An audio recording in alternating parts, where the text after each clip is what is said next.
Most everyone else is... That's what you know. You've got eyes. Look, we need to get this situation under control ASAP. Be ready for anything. You can create. So your specialty is summoning magic, I take it. I guess you could say. Hunter son. Energy. Sentence. Have fun.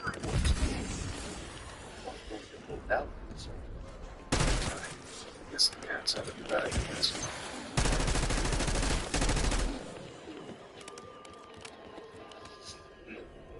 I can summon around 100 more. Did you say 100? 100 out. 3 Janus science staffers are missing somewhere in Power is tremendous. That's enough to overwhelm and extract. Counting on their expertise to end this operation. Continues to astound me. Thank you for your patience. The reassessment is now complete. And here is your updated hard drive. Nice. That hurt? So this is good. No problems. And then I can afford the gear I need to clear the demon's castle. It's official. Congratulate you on becoming Vice Ranger. I'm looking forward to seeing what you decide to do. Wouldn't surprise me if this was the same one that Pandora chick owned.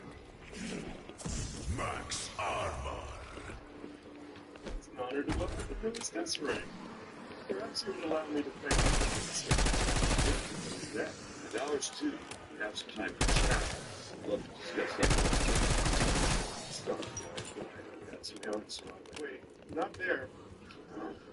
Where?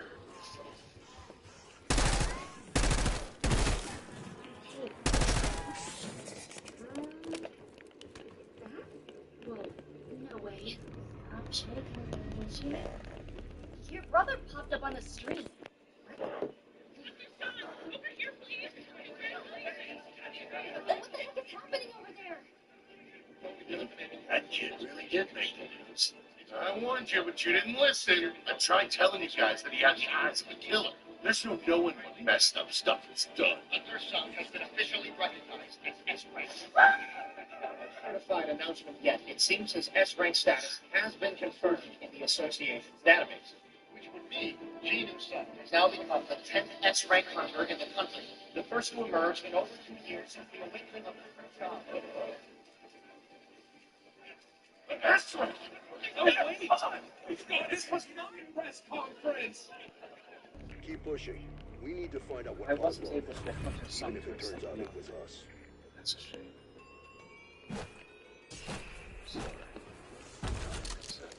You wouldn't try to unlock a knockoff on me, would you? You're right, that's stupid. Organization. Complicate things.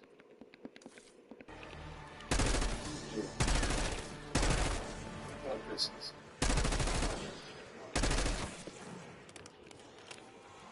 Actually asked me to join him. I hope you realize how that decision will be played. At every Double points. then you can defend me, despite all your extravagant claims. Any day now, you wouldn't sadist. Now you run off and work somewhere else.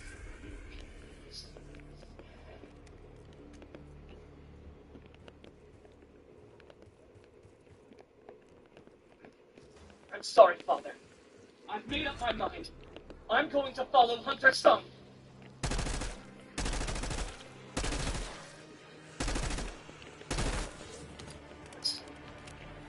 That's me.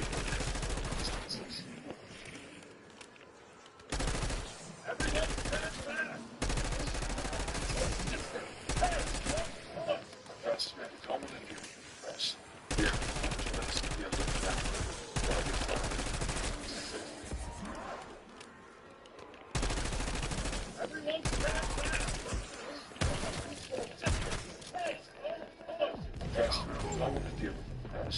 Here, why don't you let us give you a lift home? We'll be fine.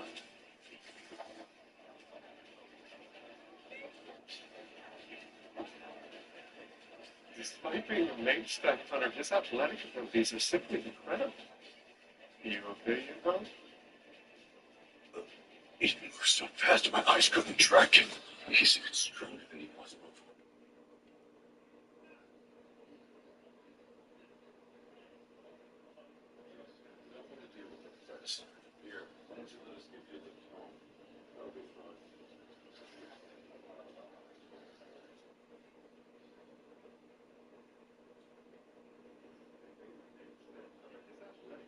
These are simply incredible. You okay, bro? He moves so fast my eyes couldn't track him.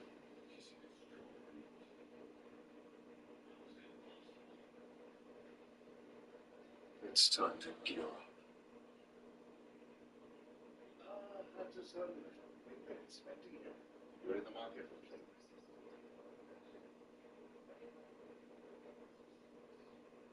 The tension in the dungeon gets pretty high. Just what you're looking for. A cape you can wear on top of your clothes.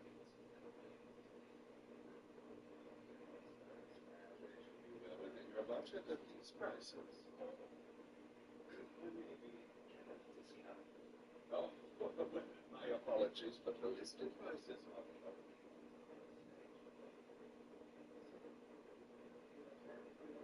If you are able to shovel this glass, everything in the case will be yours. You see, it's magically enhanced glass constructed with rules from a favorite development is yours.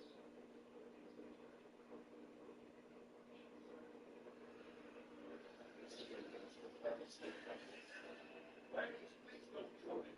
Sorry, it was only a joke. Even if the glass isn't completely broken, I'm going to try much for size.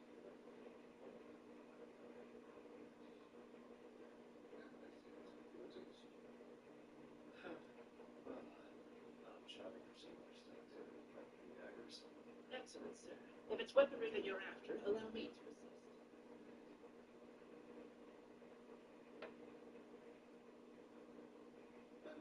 He ordered prepared food.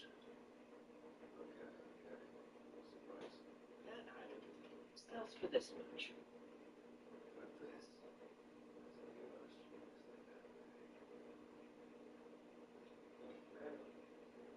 Is there a problem? Oh, just grabbing something. How much will this guy sell for my drink? It's certainly impressive. I can serve the price.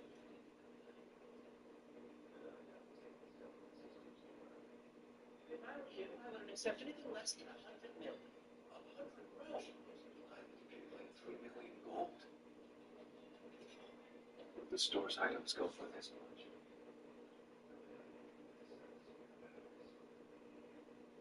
Can I use your bathroom real quick? Oh, of course. I knew he wasn't a lightweight by any means. What I saw goes far.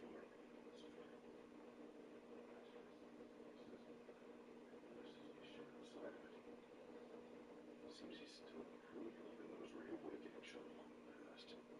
Which would be a first for hunters.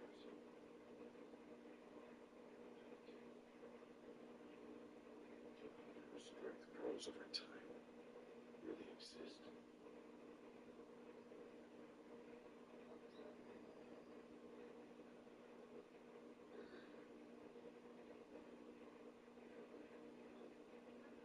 The press. The association isn't chasing them off. You thought, why'd you have to go and make a huge scene? Like, you could have told me you were gonna be on TV. Yeah, about to get started.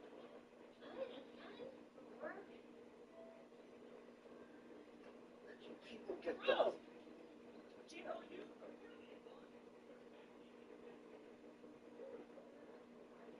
Oh, hi! You must be Tito's sister! I'm his reliant right-hand man, G.O.U. This guy over there.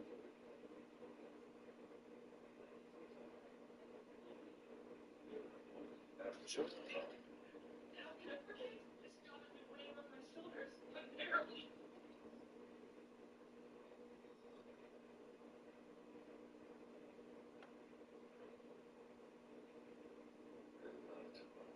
Journalists are nothing about persistent. I thought Tusk had full bodyguards.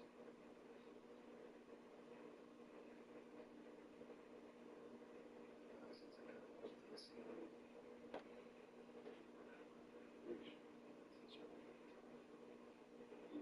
stay behind and keep watch.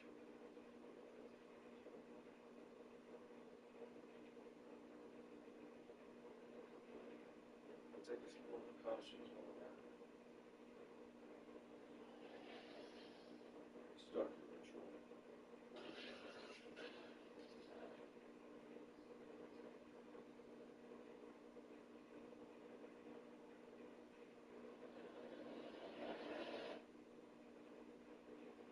Thanks for letting me stay tonight. You're a real one. Of course, man.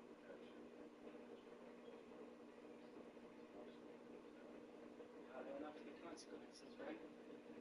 Anyway, what's this job at the DS Tower? Yesterday, you mentioned it would be a long day. Yeah. You gotta earn an S rank, though. Why not?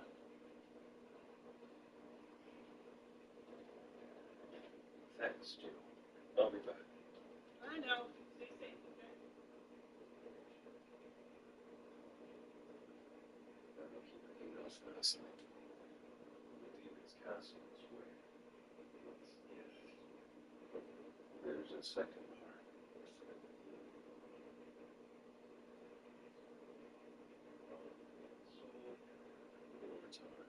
Stone for shadows change. Sounds like necromancy skill. Got a reward for last time. I'll take the extra motivation.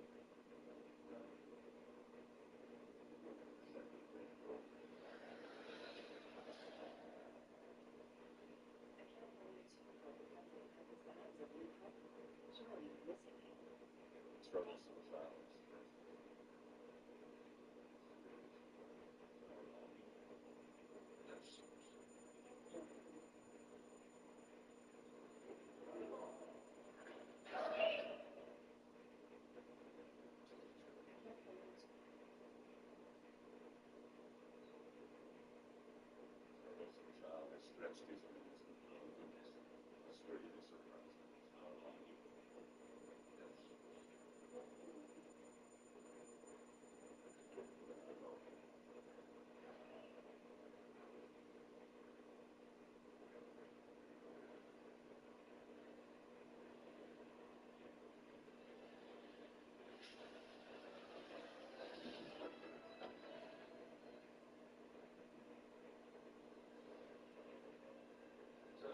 Test drive. You're up. Dust.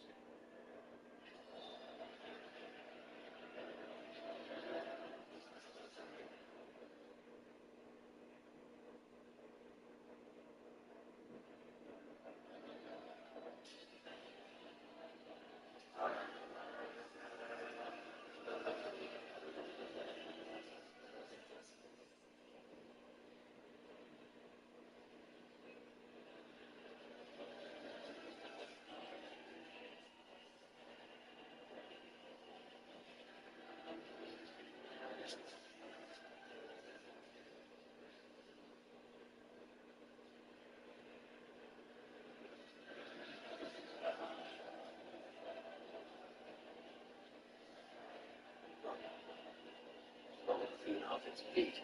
That's after Tusk was nerfed. I'll be more strategic with that move in the future. Yeah. The sphere of avarice is all yours, Tusk. I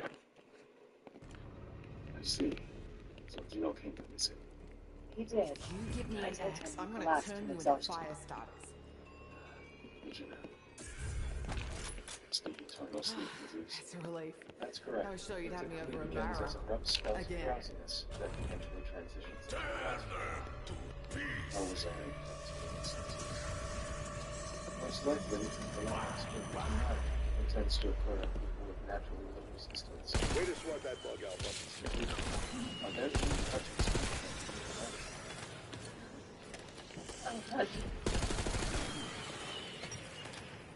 Your stomach's okay. And certain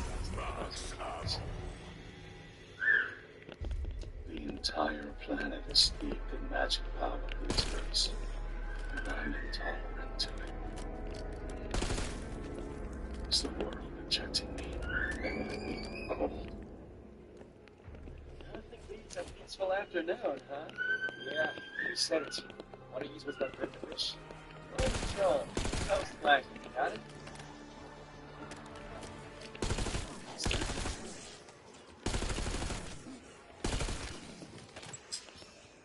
Looks like dispatching 6 shadow squads is already paid off. Completely efficient.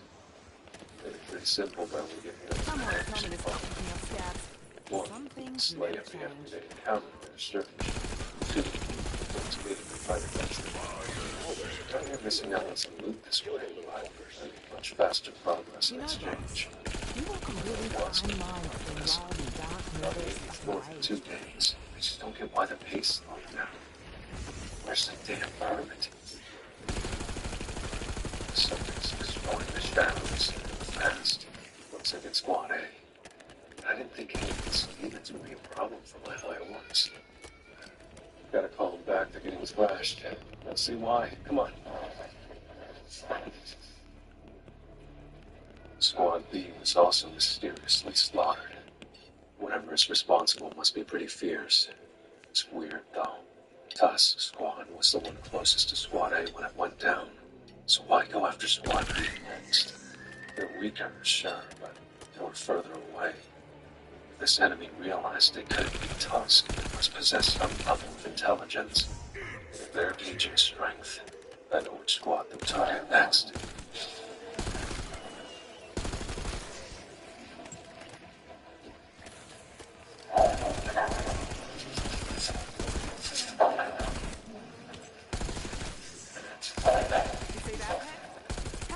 Makes sense. No wonder my weaker shadow squad is getting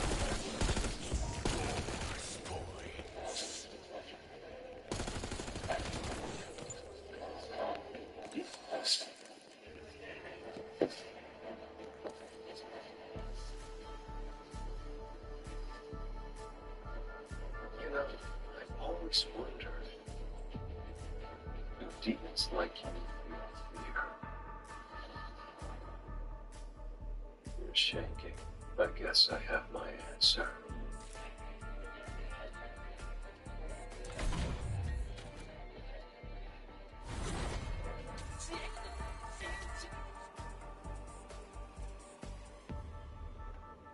Yep. I don't know what they talk about.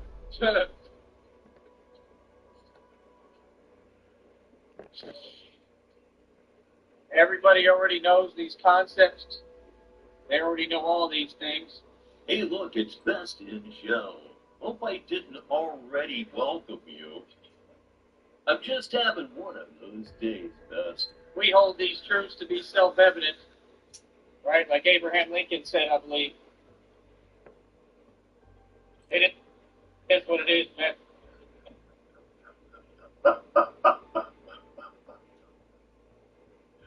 I can't add anything to that. I simply can't.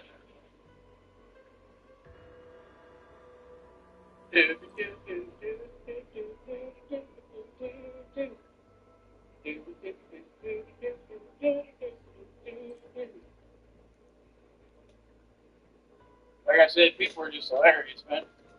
This platform is just filled with people who have no know-how to them. Oh, fuck, that sucks. One time I was eating peanut brittle and had a boulder absolutely fucking explode all the way down to the gum line. They act like they don't understand basic reality. Like I said, bro, we gotta make this money, man. Like I said, you all will never have a voice over here. Yeah, but...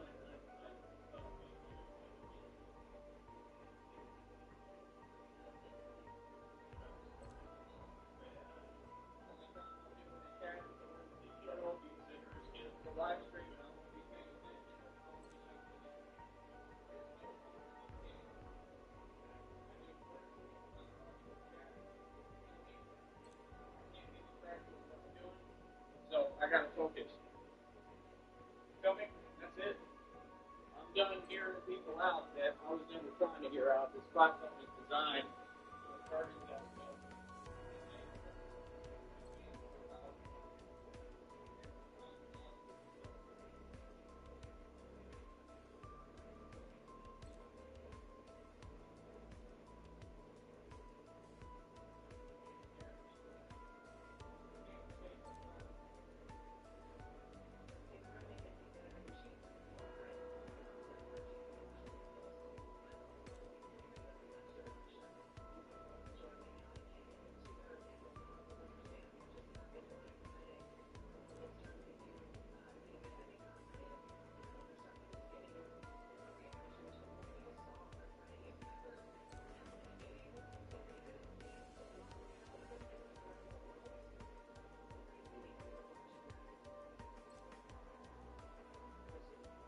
wanted a closer look beyond the 4 pixels that the video provided, but all that came up were these toy M&M dispensers. So naturally I searched again. This time I did look everywhere, and there sure enough an image of candy M&M to myself. But that was it. And that curiosity did me, this was the image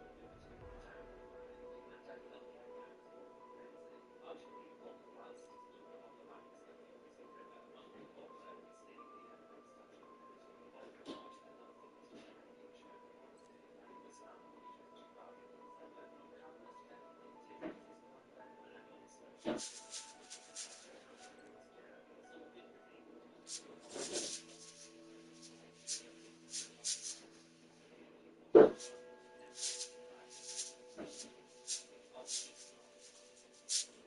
M&M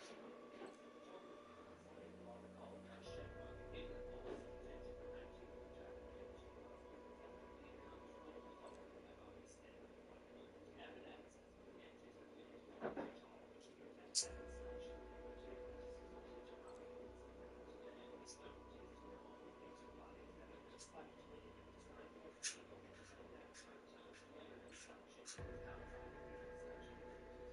on the water, we see the M&M Statue of Liberty all across the Northeast picture.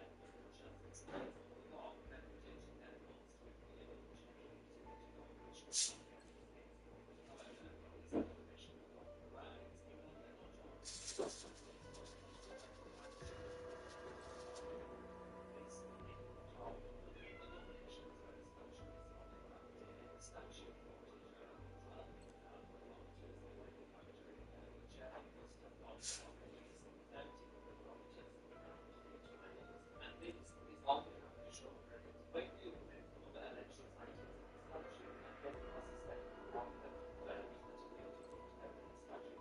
dedicated to this program, and I also confirming that it wasn't just made up by the blogger, so that 17 years later an annoying person would make it their entire personality and make a YouTube video about it, trying to get other vaguely engaged people to be interested in an M&M cosplaying as the Statue of Liberty. But thankfully that never happened, and the statue did exist. More researching took me to YouTube.com, you might have heard of it, where I came across this video, which appeared to be a clip from Entertainment Tonight, covering the M&M Statue of Liberty story, which included some more shots of the statue. The video also revealed that the statue was made of fiberglass and steel, weighed 12 tons, and took 2,000 hours to construct, which leads me to believe that the statue could still be out there because it was made from fiberglass and steel.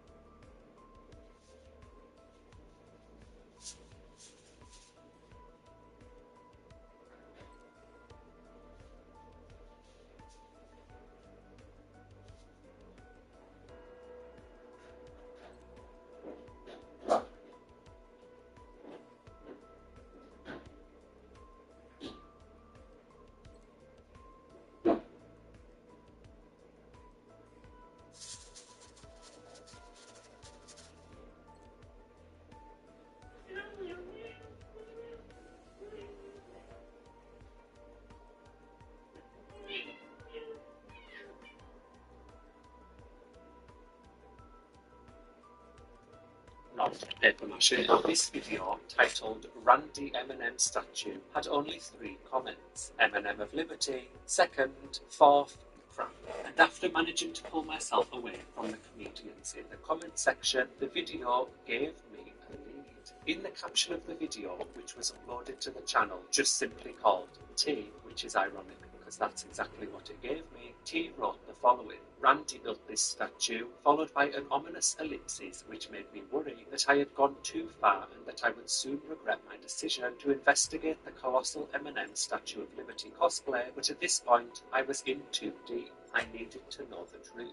So, after searching Randy's name, I found a LinkedIn profile which looked promising, and looking through their experience, I hope this isn't considered stalking, I came across exactly what I had been looking for. I am the chief cook and M&M bottle washer here using what creativity I have to solve the problems, like how to build a 50-foot M&M as the Statue of Liberty on a badge in January in 3 weeks. Two things. One, 3 weeks is an incredibly impressive time frame for such a work of art. And two, I finally knew I was on the right track to discovering the fate of the Godzilla-esque M&M. From the LinkedIn page, I found Randy's official website, and scrolling through the images, I saw two very familiar eyes staring back at me. Very the Great Gatsby was heard. After longer than a week, I managed to find an image of what appears to be a behind-the-scenes pic of the torch hand and of the M&M Statue of Liberty. This was the second picture I had of the M&M statue, explained the news report, but I knew there had to be more.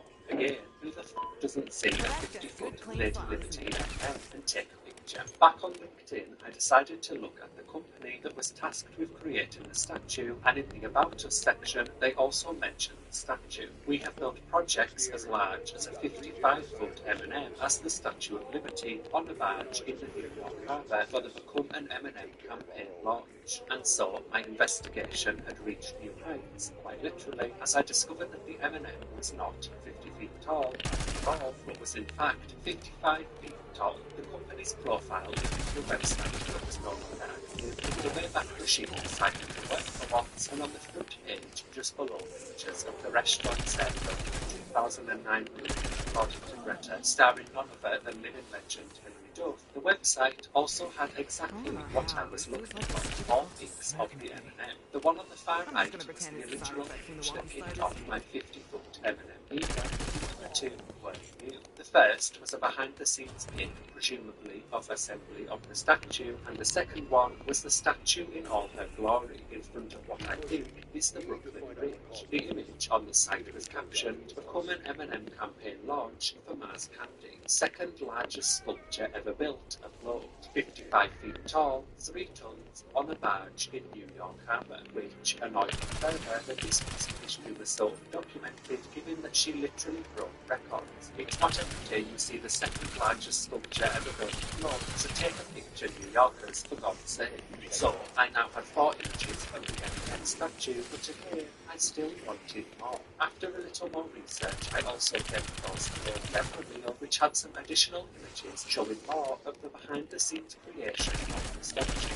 These images also confirmed my original suspicions that the statue was constructed in the Arctic. And despite now having a few images of the statue in various states of being, the mystery remained. Where was the statue now?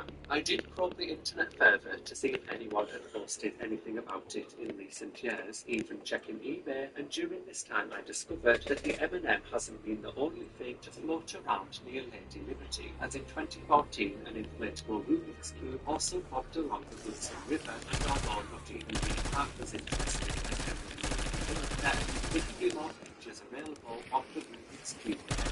It's full of confusion. Anyways, there became a point in my research that I had exhausted most of my options, so I had to do something which I absolutely despised, bothering. And so, after having found an email for Randy, the creator statue, I interested about the M&M state. And yes, I did acknowledge in my email how weird it is of me to be asking about a colossal M&M statue from 17 years ago. I'm happy to report some self-awareness remains. I am also incredibly grateful that he gave his time to reply to my email.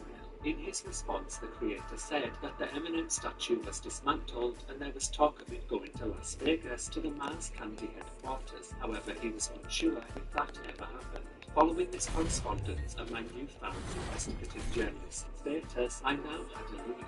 I did attempt to Google the M&M headquarters, but couldn't find anything about the statue being in Vegas, although I did find out that there is a much smaller version of the statue in the M&M shop in Times Square, but still, the fate of the colossal statue was unknown. After a bit more digging, I managed to find a LinkedIn page belonging to the Vice President of Marketing for M&M, and I reached out to her, but only after having subscribed to LinkedIn Premium because you can't message people you don't have connections with without paying for a subscription, and believe it or not, I have zero connections with corporate America. I also forgot to cancel my free trial of LinkedIn Premium and was later charged $29.99 for the experience, but the $29.99 was actually worth it in the end, as the lady replied. In her reply, she said that, unfortunately, she did not know where the statue ended up after New York, and she said that she did not recall seeing the statue at the office location in New Jersey. She did, however, go on to give me the name of the account lead of the M&M Lady Liberty advertising agency at the time, who may know what happened to the statue. Also, side note, please don't reach out to anyone I mentioned in this video. I've already bothered them enough. Now, I did follow up and reach out to the 2007 account lead, who actually still worked for the company. However, she was no longer an account lead in the company. She was in Singapore. So I did email the office as well as reach out to her on LinkedIn. However, I did not receive a response, which I do completely understand.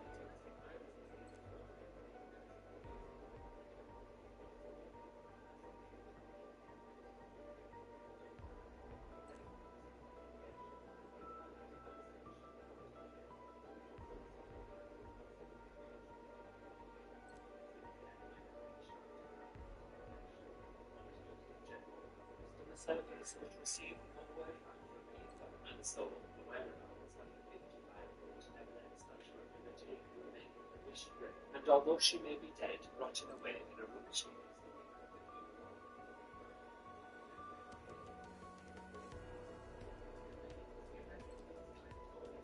in our hearts and in our memories, and no one can take that away.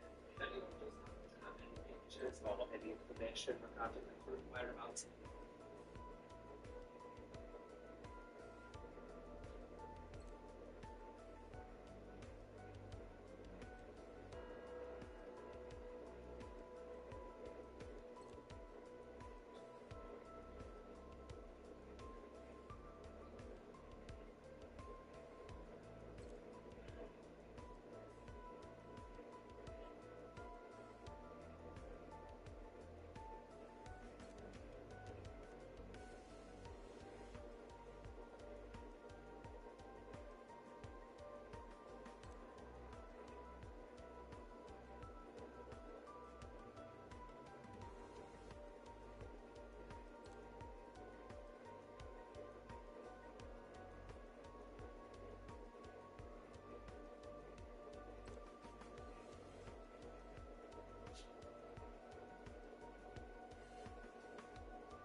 Yesterday, I did not post a video, and that's for a specific reason. Friday, pretty much a good majority of the day, I spent in Nanaimo on Vancouver Island, just being there for the setup of the annual general meeting for the BC Conservative Party, because there wasn't one happening in 2024.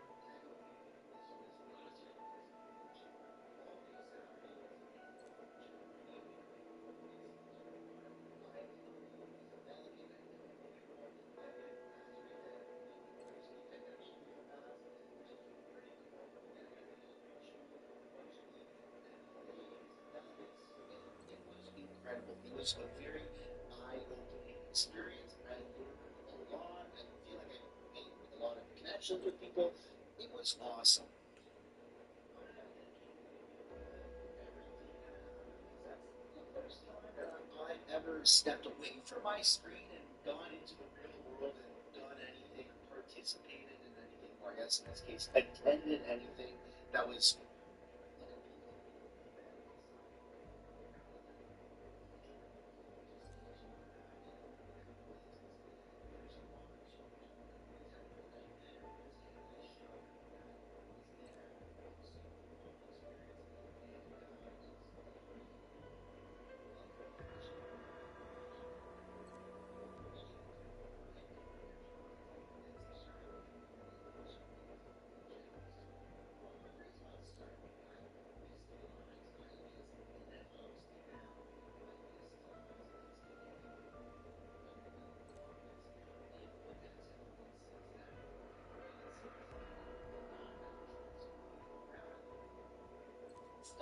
World War III, then side with Trump on literally anything because orange man bad. And this is, I mean, really hurtful. Look, I have been open about the fact that I like President Trump. That's no surprise.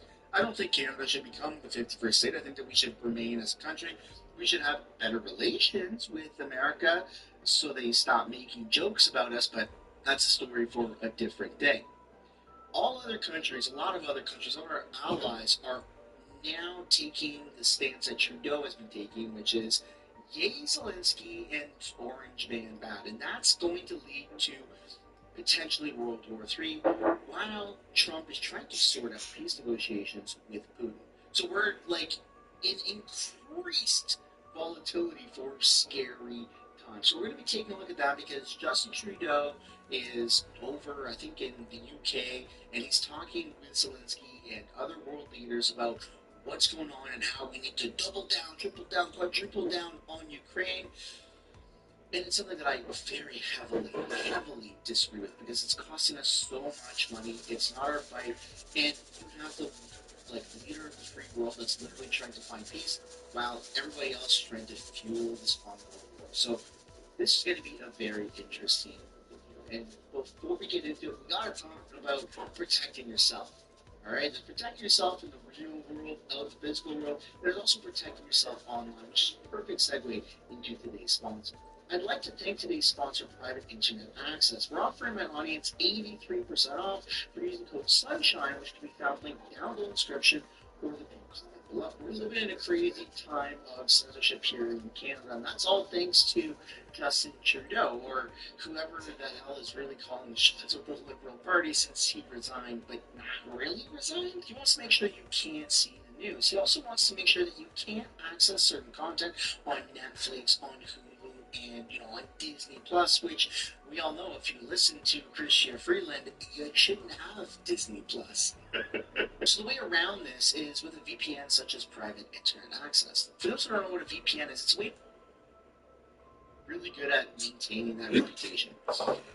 But it feels like it's not only the liberals that want to keep supporting Ukraine and funding this war and sending billions of your dollars, my dollars, our tax dollars to this war that I don't consent to, and likely, or maybe, you don't consent to as well. But Jagmeet Singh also has been advocating for that, and I have turned a blind eye to this in the past. Literally, you can go back a year ago, and we're talking about this in the House of Commons, and I literally say, Pierre supports Ukraine, and I am turning a blind eye to it. And it's hard for me to do that right now, because his support for Ukraine is reflecting in the polls. And we're going to take a look at that, starting off with 338 polling. Pierre Poilievre is now showing that he is out of a majority government territory, and it's becoming increasingly close, the race between the Liberals and the Conservatives. Now, whether you believe these polls or not, Pierre Poilievre's takes on Ukraine are backfiring a lot. So the moment that Zelensky got kicked out of the Oval Office, Pierre Poilievre, and so I'm not picking on him, this is just supposed to be constructive criticism. Pierre Poilievre, Justin Trudeau, all the freaking leaders, party leaders, all the politicians in Canada took that text and they had this to say, okay? And you can tell it's bad because Pierre got 20,000 likes and 13,000 comments, which means a lot of people have a lot to say about this.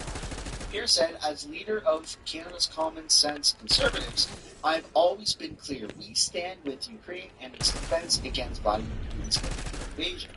I also firmly believe that the future of Ukraine must be determined by the Ukrainian people. Conservatives will always stand on the side of freedom and democracy, which is like a very interesting way to end that because Zelensky has canceled the elections they were supposed to have a year ago or more because of the war that's been going on. And so that's why you have the President Donald Trump calling Zelensky in the past weeks a dictator. And it's really not good because now you have Putin, who's a dictator, but then you also have Zelensky, who's a dictator, and our politicians are supporting that. And that's not okay. If Justin Trudeau delayed our election because of the war, because it's so freaking hated, I would agree, and we would say, hey man, you can't do that. Call the election. We're doing this right now. It's government. So our politicians are Canadian politicians supporting that, and what that means Zelensky, I just hope it's good, right? Like, they've committed not just the $5 billion that they recently committed, but Justin Trudeau admits very soon that you're going to see this video that Canada's already given $20 billion.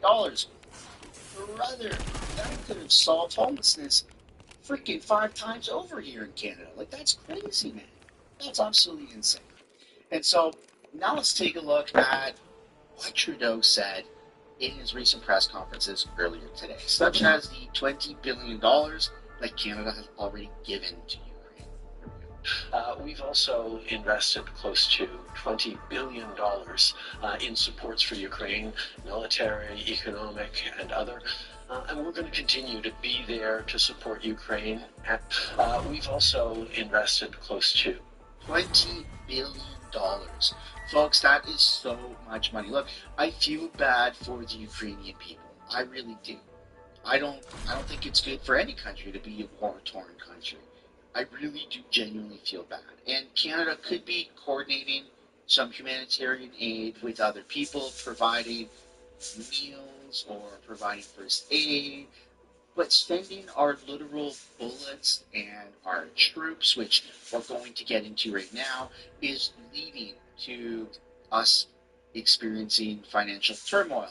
And it's also, as we're going to see, leading to potentially World War III. It's pretty terrifying. So let's take a look now at a couple different clips of Trudeau's press conference. The facts establish very clearly that Canada is not an issue in terms of source of illegal fentanyl into the United States. We had about less than 1% when we first started talking about this many months ago. That number is significantly lower than that, even now. But we all know the American administration will make its own choices in terms of tariffs. We will continue to work to ensure, to do everything we can to make sure that there are no tariffs on Tuesday. But if ever there were tariffs on Tuesday, as we have all seen, as we were ready to do last time, we will have a strong, unequivocal, and proportional response as Canadians expect.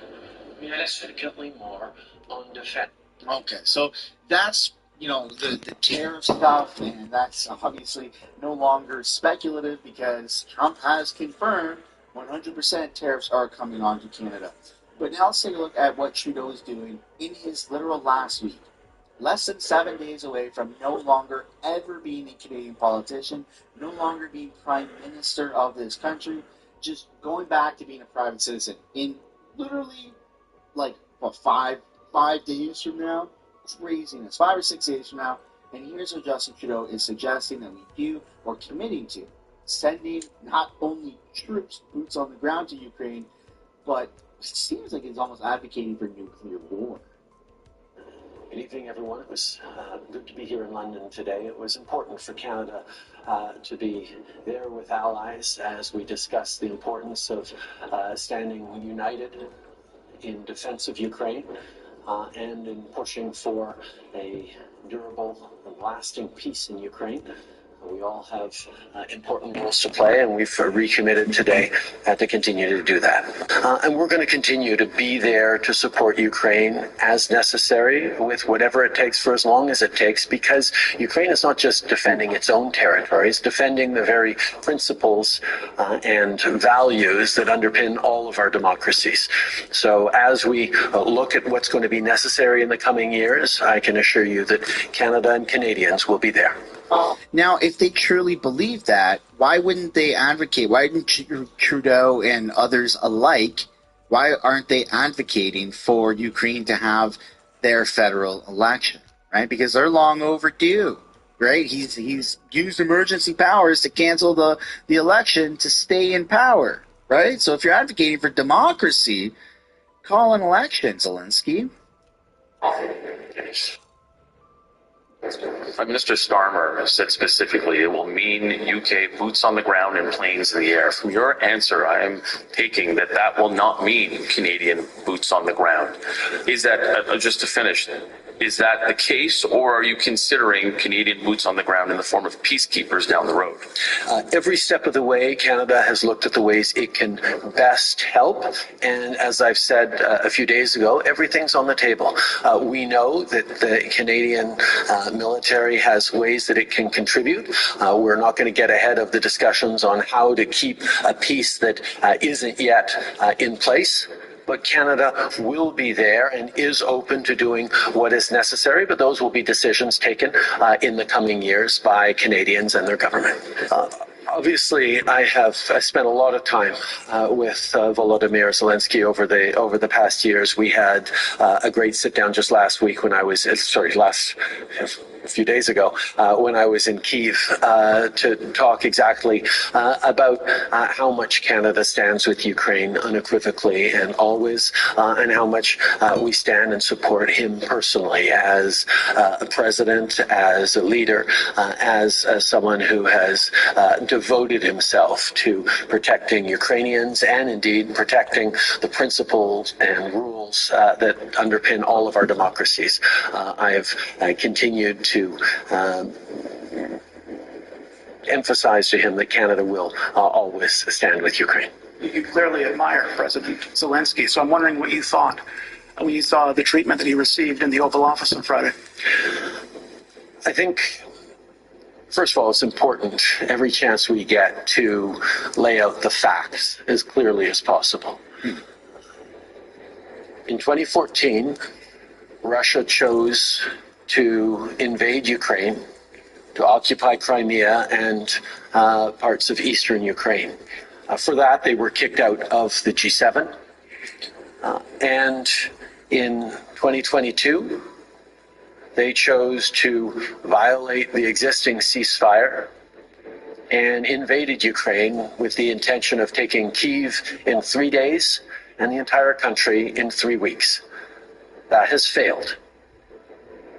Russia continues to try to fight to claim more land in Ukraine.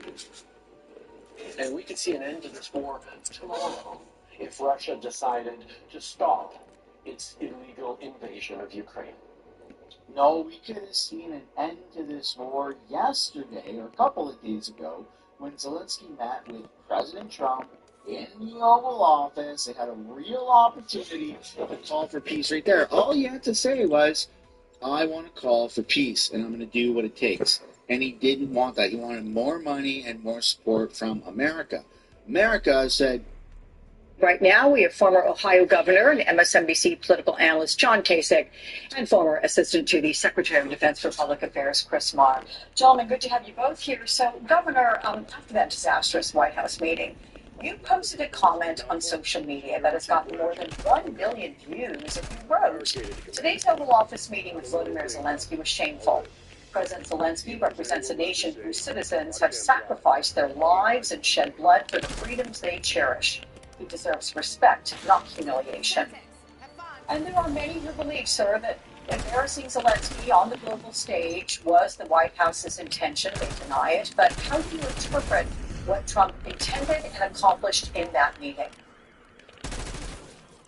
Well, I mean, just watching that meeting, I was, first of all, shocked. Secondly, I was sick to my stomach about what I saw there.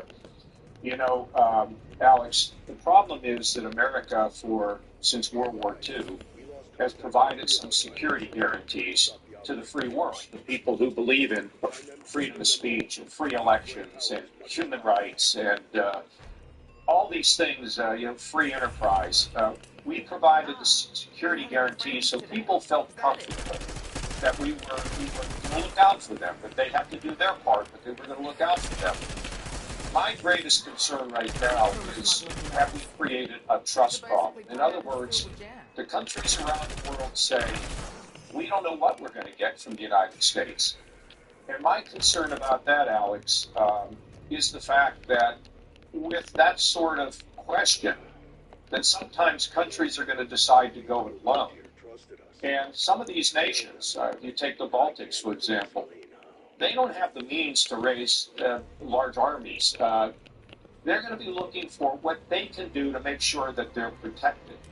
what I hope is going to happen is this moment is going to force us as Americans to take another look.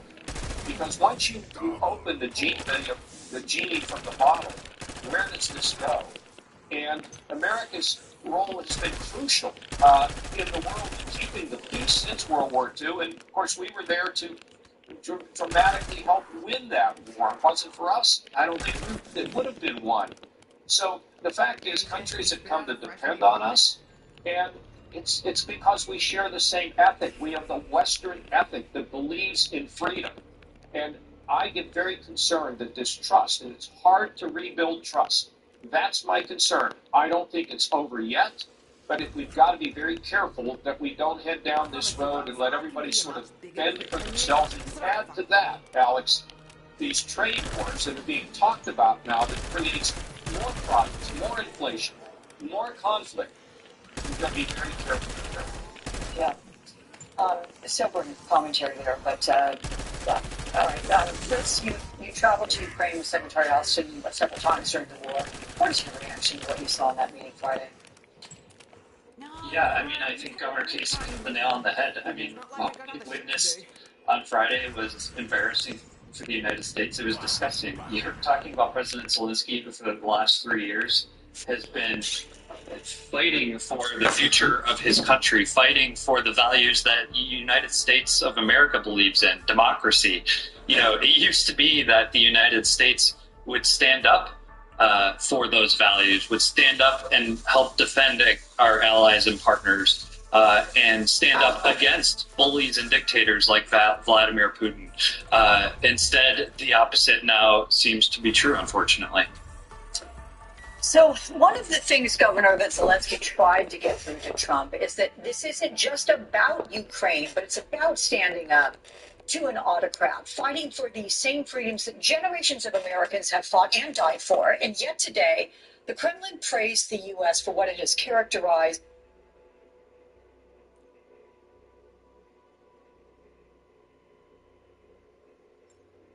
You love America, you're in the right spot, because our great president, who has had the most historic 5 weeks in the history of our great constitutional republic, has just signed an executive order. Oh, it makes me so happy, it makes me so proud, declaring English as the official language of these United States of America. Now, there's a lot of propaganda out there. There's a lot of radical, extreme, anti-American ghetto pamphlets as to why this is the greatest, maybe even the best executive order our President Donald Trump. We are so back. It is not even funny. By the way, if you want this one-of-a-kind made in the USA, original Patriot merch, the link is in the pinned comment and in the description down below. Oh, these are original, made in the USA. I'm going to share with you concrete examples as to why this is the best thing ever. Let's go to the test it out. Okay, this is the one. This is the one that you're going to want to share with everybody who dares to call this anything but the best thing for everyone living in America.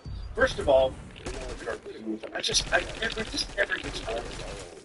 The most beautiful, eloquently composed document in the history of man, our Constitution, the Declaration of Independence. I mean, the story about our founding, it never inspired me and imbued profound awe. And it should be as well. This is a document that is obviously written in English. Okay, so let's go through this, because this is really, really powerful. And again, you're going to want to share this with literally everyone that you see. This is that video. Let's jump right into it. Number one, it promotes national and cohesion. Why? Why is declaring English the official language of the United States of America so beneficial? Here's the historical context, okay? The U.S. was founded predominantly by English-speaking settlers with the Declaration of Independence, which I just shared with you, and the Constitution written in English. Early leaders like John Lay noted in the Federalist Papers, which I highly recommend everybody can read this. And guess what? If you have been incentivized not, see, everybody needs a language. Even my grandfather, who I revere, one of the most intelligent humans I've ever met. I was lucky enough to call him grandfather as a member of my family. suffered because this was not the nudge. We all need a little nudging. Behavior is all driven by incentivization. Incentives declare all human behavior. He could have gotten so much out of this. He could have read the Federalist Papers in its original language. And it shared the language united colonies, fostering a sense of one people despite diverse origins. We cannot have a shared culture without a shared language. That's just a fact. Look at history. Here's a concrete example. In the 19th century, as waves of immigrants arrived, English became a common thread in the quote-unquote melting pot, enabling communication across Irish, German, and Italian communities in cities like New York, reducing ethnic tensions and building a shared national identity. What's happening right now in the UK? We have a lot of viewers from the UK. Leave a comment down below. Guys, I want to see your comments. I read them, okay? I can't always reply to every single one of them because we have thousands of them. It would literally take me years. But the most thoughtful, the most constructive, don't share links, okay? Don't share any links. No spam. It all goes to spam. No personal ad hominem attacks. I don't even bother. They all go to spam. I don't even see. Don't share links. I want my comment section to come alive with engaging, enthralling debate. This is how we unify the country, everybody. This is how we bring ourselves together. I love learning from you, as hopefully as much as you're learning from watching our videos and our channel. What's happening right now in the UK? What's happening in Germany? What's happening in France? Ethnic tensions and building a shared identity. This multiculturalism, globalist idea that we can just welcome anybody in here and have them create their own little segregational communities outside of the community they're ensconced within, it ain't working. It ain't working here. It ain't working nowhere. And it never has. So that is, I think, a really concrete example right there. It encourages, the second point, it encourages immigrant assimilation. This is really important. Historical context. Throughout U.S. history, learning English has been a key step for immigrants to integrate. For instance, during the early 20th century, Ellis Island processed millions who quickly adopted English to navigate American life. And then look at this. If this doesn't convince you, I don't know what does. This is an amazing stat. Actual data, concrete example. A 1992 U.S. Department of Labor study found that immigrants who learned English saw a 30% income increase, as seen with Italian immigrants in Chicago who, by mastering English, moved from. With Trump's next tariff deadline just 2 days away, and Canada may not be hit as hard as expected. We'll see. But last hour, U.S. Secretary of Commerce Howard Lutnick said on Fox News that tariffs are coming, but they may not be 25%, and that Donald Trump will determine those levels. Earlier this morning, I asked the Minister of Internal Trade about the government's approach. Minister Anand, thank you for being here. I appreciate it very much. Thanks for having me, Rosie. You were one of many ministers in Washington this past week. You met with your counterpart, Sean Duffy. What are you hearing ahead of Tuesday's deadline? What do you think we will end up with on Tuesday? This was our first bilateral in-person meeting, and I had a number of items to discuss with him. Of course, the negative economic impact that would occur if Trump tariffs were implemented, not only for Canada but also the United States. We also discussed aviation safety and the work that we're doing bilaterally on the air incidents both in Canada and the United States over the past weeks. And we agreed to continue to keep the lines of communication open.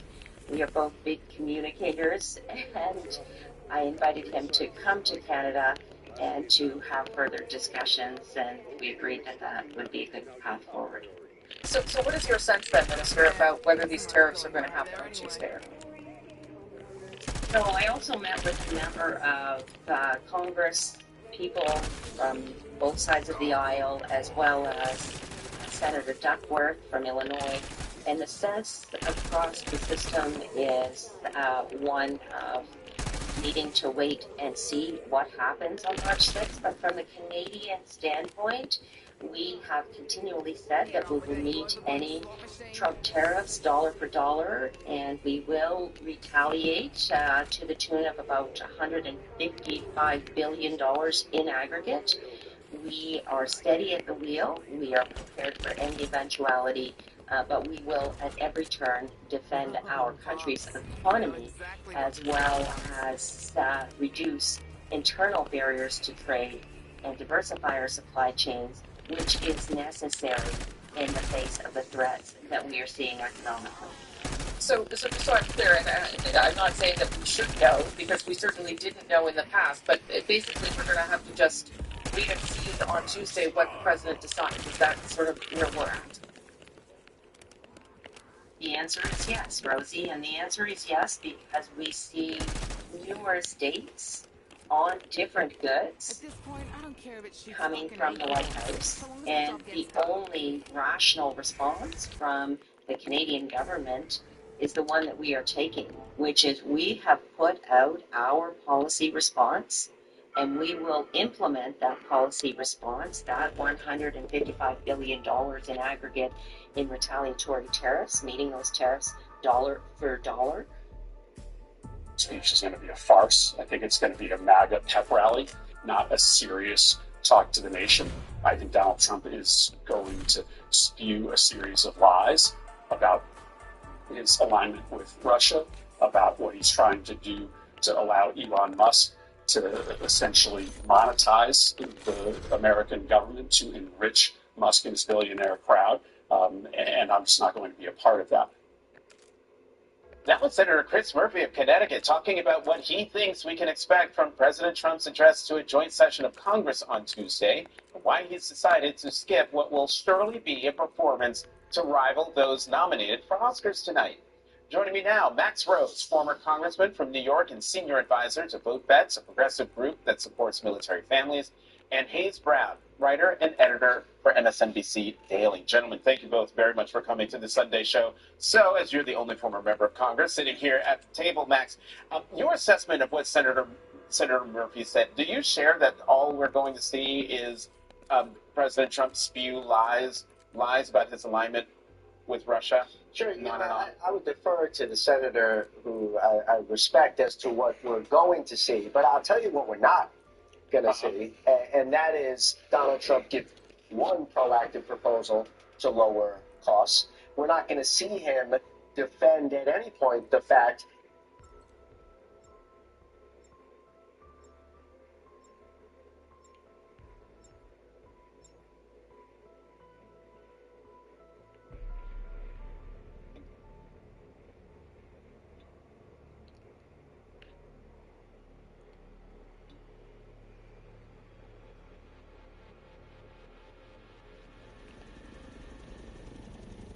Security chief to new arrivals. Could have used you sooner, but welcome just the same. I'm in the mansion.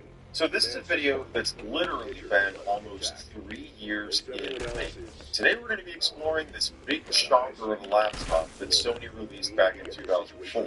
In classic Sony fashion, they pulled some letters and numbers out of thin air and dubbed this the VGN-A190, or the PCG-855L, depending on what part of the you look at.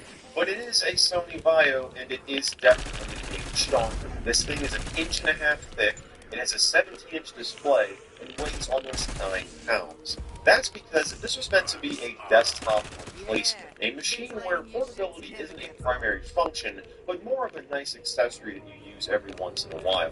And speaking of accessories, we've also got the included dock, as well as the set of speakers that you plug into it.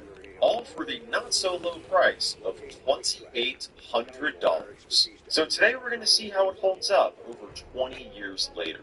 Hello everybody, and welcome back to another video. So I gotta give a huge thank you to Anthony for donating all of this stuff to the channel way back in 2022. Yeah, it's definitely been a while, and there's a couple of reasons for that, one of which is just the general thing that happens when you work on multiple projects at one time, but the other thing is that I was trying to track down the recovery media for this laptop, because it is currently running a clean install of Windows XP. And you know that a video about one of these old computers wouldn't be complete without digging through all the glorious bloatware that comes pre-installed. But I was having a lot of trouble tracking down the recovery CD, even after scouring the Internet Archive. Gabriel reached out, said he had disks, and he offered to send me the 3 ISOs that I needed to do a factory restore, and he also put them up on the Internet Archive, so I'll have that link down below for anybody else who's been searching for these. But before we get to the restore, I want to talk a little bit more about the docking station and, how this whole system works, because this thing is really more of an entertainment center that also functions as a computer.